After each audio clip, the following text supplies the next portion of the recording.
Dalam nama Bapa, Putra, dan Roh Kudus. Amin. Ya Allah Bapa kami bersyukur kepadamu karena Engkau selalu ada beserta kami. Engkau hadir dalam setiap firman yang kami dengar dan renungkan. Kami mohon penerangan Roh Kudus-Mu, agar segala perhatian dan akal budi kami terarah kepadamu lewat firman dan renungan yang akan kami dengarkan saat ini. Semoga dengan mendengarkan dan merenungkan sabda-Mu, kami memperoleh kekuatan untuk menghadapi hidup kami sehari-hari. Demi Kristus Tuhan kami. Amin.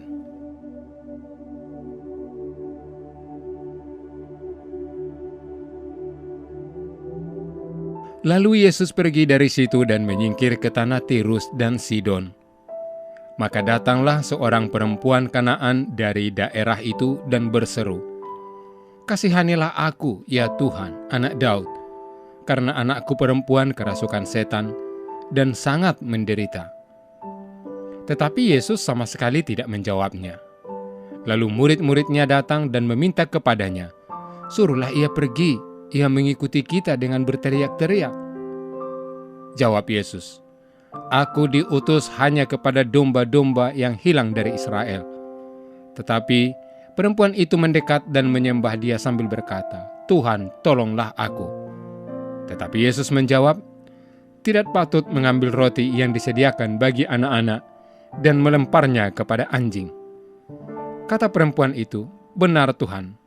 Namun anjing itu makan remah-remah yang jatuh dari meja tuannya. Maka Yesus menjawab dan berkata kepadanya, "Hai ibu, besar imanmu, maka jadilah kepadamu seperti yang kau kehendaki."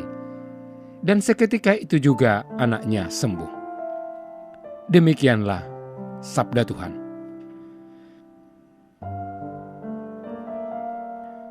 Saudara-saudari yang dikasihi Tuhan, perikop Injil hari ini menjadi suatu permenungan yang bagus terkait hidup beriman kita masing-masing.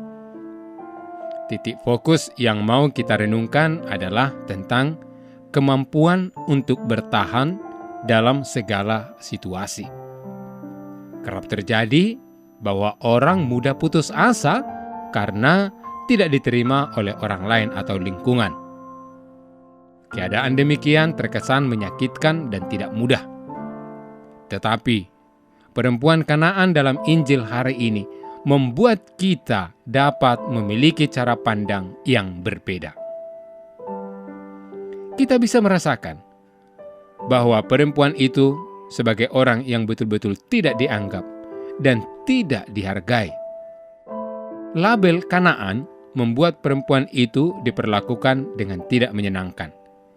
Ia betul-betul tidak dianggap dan tidak dihargai.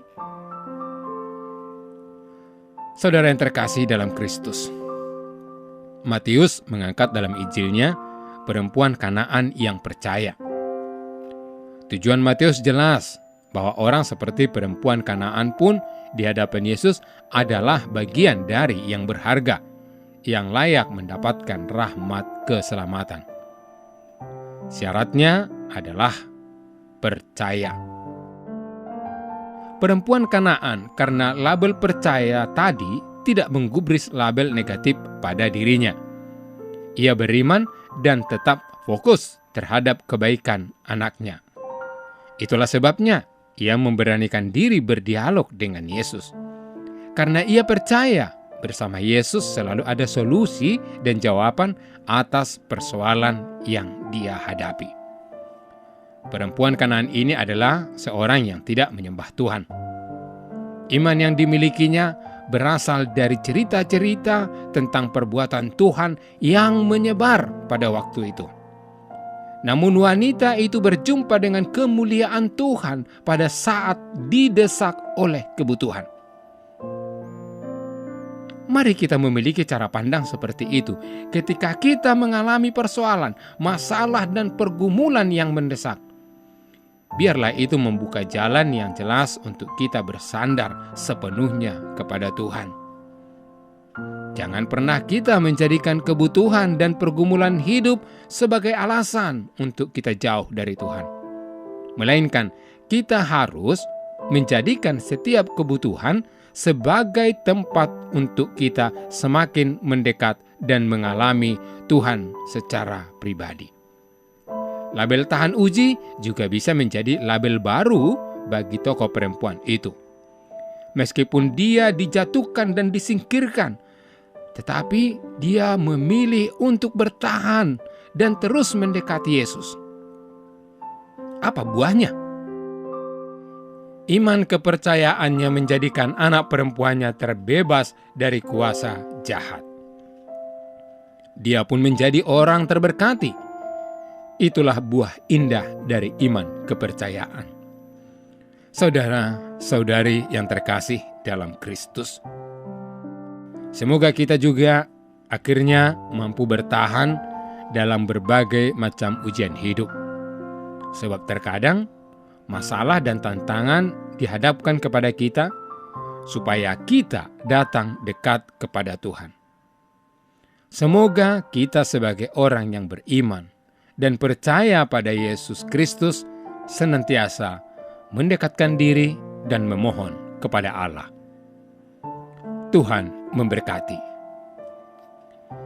Ya Yesus yang baik, telah sedikit banyak firman-Mu yang kami dengar, sungguh menjadi manfaat dan pembuka pikiran mengenai kehidupan yang lebih luas. Tuhan, terima kasih karena telah memberkati kami dengan firman-Mu. Selanjutnya biarlah kami dapat menjadikan firman-Mu sebagai pedoman hidup.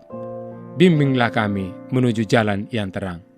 Ya Kristus, berkatilah kami agar dapat kembali mendengarkan firman-Mu. Kami antarkan doa ini dalam nama-Mu yang kudus, Tuhan dan Penyelamat kami.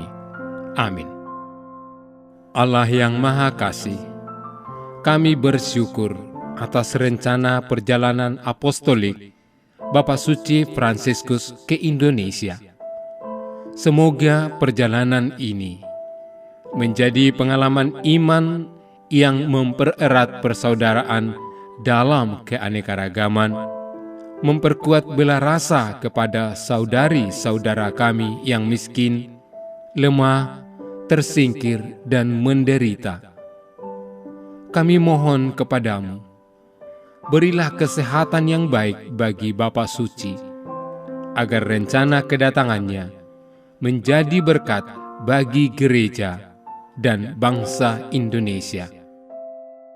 Semoga kehadirannya membawa sukacita Injil dan membangkitkan pengharapan bagi terciptanya kerukunan, kedamaian, dan kebaikan bersama. Bersama Bunda Maria, Ibu dan Teladan Iman, serta Bapak Yosef, mempelainya yang amat setia. Kami serahkan siapapun yang terlibat dalam persiapan dan pelaksanaan kunjungan apostolik Bapak Suci ini ke dalam kuasa kasih-Mu. Dengan pengantaraan Kristus, Tuhan kami. Amin.